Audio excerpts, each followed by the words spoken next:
ನನ್ನ ಹೆಸರು ಭೂತರಾಜು ಅಂತೇಳಿ, Madhugiri taluk, S M Gollahalli, Dabbeghatta post, Tumakuru ಜಿಲ್ಲೆ. ಸ್ವಲ್ಪ ಜೋರಾಗಿ ಕೇಳಿಸೋದಿಲ್ಲ. ನನ್ನ ಹೆಸರು ಭೂತರಾಜು ಅಂತೇಳಿ, ಮಧುಗಿರಿ ತಾಲೂಕು, ದೊಡ್ಡೇರಿ ಹೋಬಳಿ, ತುಮಕೂರು ಜಿಲ್ಲೆ.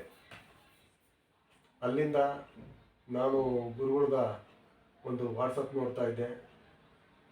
ಕೆಲವು ವಾಟ್ಸಪ್ನಲ್ಲಿ ಬಂದಾಗ ನಾನು ಅವ್ರಿಗೆ ನೇರವಾಗಿ ಫೋನ್ ನಂಬರ್ ತೊಗೊಂಡು ಮಾತಾಡಿದೆ. ಅವರು ಹೇಳಿರು, ನಿನ್ನ ವಿಚಾರ ಆದರೆ ನೀನು ಅರ್ಧಂಬರ್ಧ ಆಗುತ್ತೆ, ಡೇಟ್ ಆಫ್ ಬರ್ತ್ ಕರೆಕ್ಟಾಗಿ ಕೊಡಿ, ಸಮಯ ಕೊಡಿ, ದಿನಾಂಕ ಕೊಡಿ, ಟೈಮ್ ಕೊಡಿ ಅಂತ ಹೇಳಿದರು. ಅದೇ ರೀತಿ ನಾನು ನೇರವಾಗಿ ಬಂದು ಇವತ್ತು ಭೇಟಿ ಮಾಡಿದ್ದೀನಿ. ಇವತ್ತು ವಿಚಾರ ತಿಳ್ಕೊಂಡಿದ್ದೀನಿ. ಇಂತಹ ಒಂದು ಜಾತಕ ಹೇಳ್ತಕ್ಕಂಥ ಗುರುಗಳು ನನಗೆ ಅಪರೂಪ, ನಾನು ಇದುವರೆಗೂ ನೋಡಿರಲಿಲ್ಲ. ಹಾಗಾಗಿ ಇದು ನಾನು ಫಸ್ಟ್ ಟೈಮ್ ಅವ್ರ ಹತ್ರ ನಾನು ಕೇಳ್ಕೊಂಡಿದ್ದು. ಹಾಗಾಗಿ ನನ್ನ ವಿಚಾರ ಕೇಳೋದ್ರ ಜೊತೆಯಲ್ಲಿ ಮಕ್ಕಳ ವಿಚಾರನೂ ಕೇಳ್ಕೊಂಡಿದ್ದೀನಿ. ಆ ಮಕ್ಕಳ ವಿಚಾರದಲ್ಲೂ ಕೆಲವು ಬಂದಿದೆ. ಹಾಗಾಗಿ ಮತ್ತೊಮ್ಮೆ ತಿರ್ಗಾ ಅವ್ರನ್ನ ಇಡೀ ಕುಟುಂಬ ಸಮೇತ ಬಂದು ಅವ್ರನ್ನ ಭೇಟಿ ಮಾಡ್ತೀವಿ. ಇದೇ ಥರ ಗುರುಗಳಿಗೆ ಒಳ್ಳೆ ಬರ್ತಕ್ಕಂಥ ಏನು ಜನರಿದ್ದಾರೆ, ಅವ್ರ ಕಷ್ಟ ಸುಖಗಳನ್ನ ಪರಿಹರಿಸಿ ಅವರ ಒಂದು ಒಳ್ಳೆಯ ದಾರಿ ಮಾರ್ಗ ಕೊಟ್ಟು ಇದು ಮಾಡಲಿ.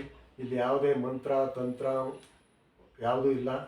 ಇದು ಸಾಕ್ಷಾತ್ ಕೂತ್ಕೊಂಡು ಅವರೇ ಸ್ವಯಂ ಪ್ರೇರಣೆಯಿಂದ ಅವ್ರ ಜಾತಕ, ಅವ್ರ ಕುಂಡ್ಲಿ ನೋಡ್ಕೊಂಡು ಹೇಳ್ತಕ್ಕಂಥ ಒಂದು ವಾಗ್ದಾನ.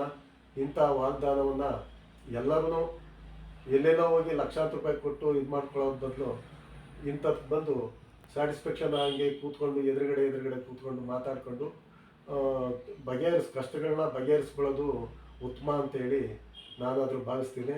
ಹಾಗಾಗಿ ಪ್ರತಿಯೊಬ್ಬರೂ ಬಂದು ಇವರ ವಿಳಾಸ ಮತ್ತು ಅವರ ನಂಬರು ಆ ಒಂದು ಇದ್ರ ಕೆಳಗಡೆ ಬರ್ತಿರ್ತೈತೆ, ಅದನ್ನು ನೋಡಿಕೊಂಡು ಬಂದು ಸ್ಯಾಟಿಸ್ಫ್ಯಾಕ್ಷನ್ ಕೊಟ್ಟು ಮಾಡ್ಕೊಂಡು ಹೋಗಿ ಅಂತ ಹೇಳ್ತಾ ನನ್ನ ಎರಡು ಮಾತು ಗುರುಗಳ ಪರವಾಗಿ ನಾನು ಮಾತಾಡ್ತೀನಿ.